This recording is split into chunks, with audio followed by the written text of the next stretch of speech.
So alright, uh, in this video I'm going to explain a few topics that I have prepared for you people, and I believe this will help you people to understand the concepts. So in this video I'm going to cover I will try my best to cover as much as topics as I can. So in this video I'm going to give you brief examples and brief concept of these topics. That is, first we will understand the countable and uncountable sets, then Euclidean spaces, metric spaces, compact sets, and then we have perfect and connected sets, then some of the sequences, that is, we deal with upper and lower limits of sequences.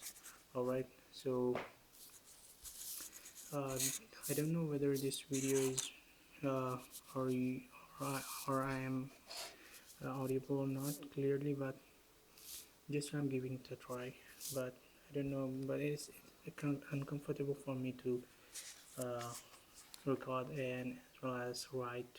So in order to understand these concepts, you have to go through some of the basic definitions that I feel that it is important.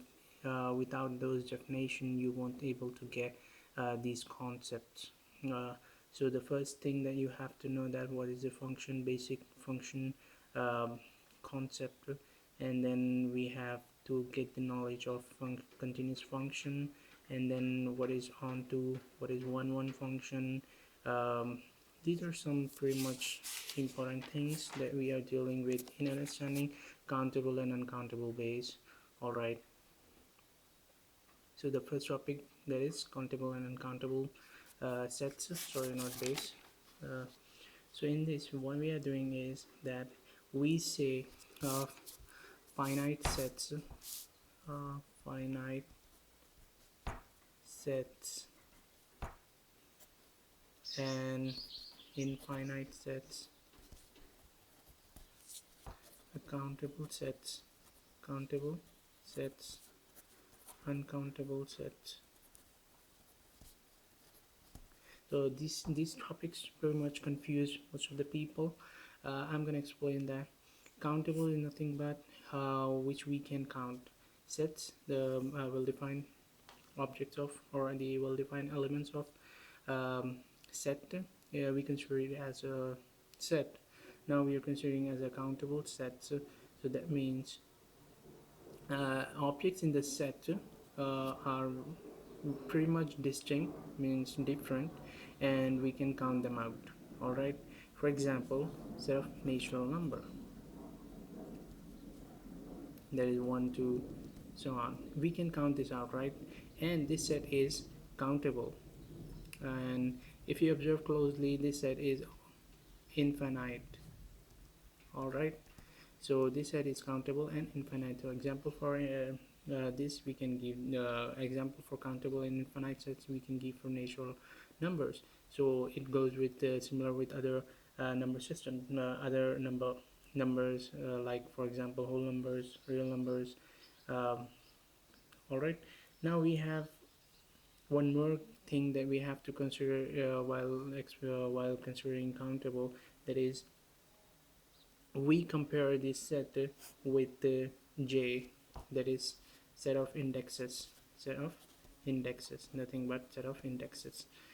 So if this, whenever we are defining a function from basically n to j, we should get 1 correspondence. That's it, where j is nothing but 1 to basically jn, it goes from 1 to n, goes from 1 to infinity.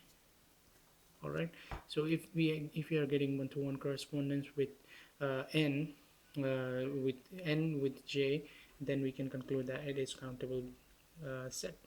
All right, for example, for uncountable sets, for uncountable set, for example, if you consider this set, yeah, this one, wait a minute, sorry for that.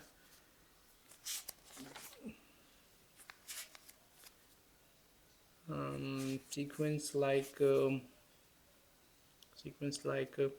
1 0 0 1 0 1 1 1. This goes on, and this is pretty much infinite and sorry for that, this part is missing, infinite and uncountable.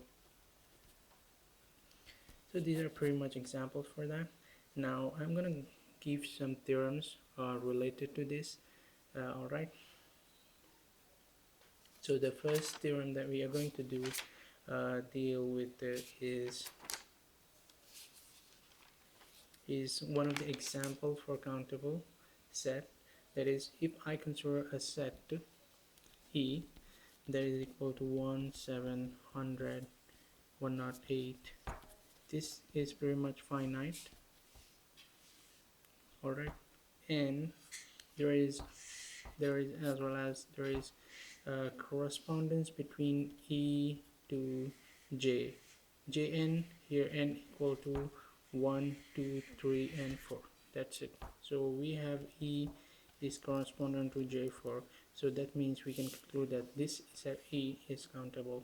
So because we are getting 1 1 and onto correspondence, you should know the definition of 1 1 and onto, because we are using this constantly. And then one next problem that we have here is, all right, so the theorem is like this. The first theorem that I'm going to consider explaining under countable and uncountable sets is every infinite subset of a countable set A is countable. Means we are considering an infinite subset of a countable set. Basically, that meaning of it is that n is an infinite subset of a countable set Z. Alright, here Z is countable. So n should also be countable. That's it. The meaning of this is. So to prove that, we have to consider the same thing, the definition of countable and uncountable. That is, you can arrange the elements of the set E or n, whatever E is a subset of this countable set, infinite countable set. So consider this Z as, for example, Z as Z. That's it. So E. So first, what we can have, E is infinite, right? E is infinite.